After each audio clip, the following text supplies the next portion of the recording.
It's been a distressing few months for the construction sector as industrial accidents frequent. A bill amendment was proposed for the Occupational Safety and Health Ordinances to beef up penalties.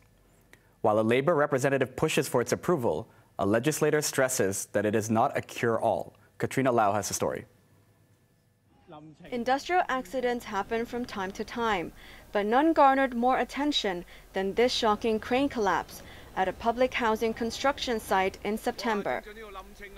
It took away the lives of 3 workers, and authorities responded by temporarily suspending works at 9 other sites managed by the contractor. But less than 2 months later, another worker was killed by a falling iron beam at a Yaotong project built by the same company. Since September, 12 workers had passed away from 10 serious industrial accidents. Compared to the whole of last year, when 23 workers were killed, the average monthly fatality was 30% higher. A lawmaker felt that negligence by contractors only forms part of the problem. For example, it may be due to shortage of labor, or for some of the government construction, whether it is because the deadline is not realistic.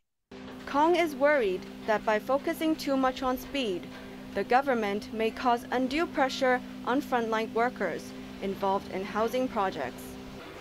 She explained that contractors in turn put pressure on frontline workers to reduce financial losses, which can lead to neglecting safety measures.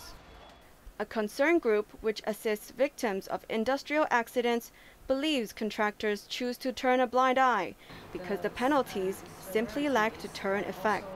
If I am the employer or if I am the lawbreaker, maybe I would maybe I will prefer to break the law to receive a minor consequence rather than I put much money on safety.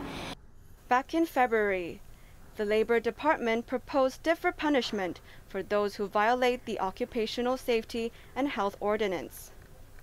It suggested a maximum fine of $10 million, a 20-fold jump, as well as 2 years imprisonment.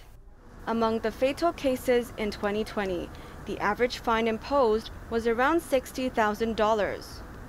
Since the law took effect, only 1 contractor was jailed for 2 weeks, while 3 others received suspended sentences. Hsu said frontline workers are the most vulnerable and urged companies to provide regular safety training. Katrina Lau, HKIBC.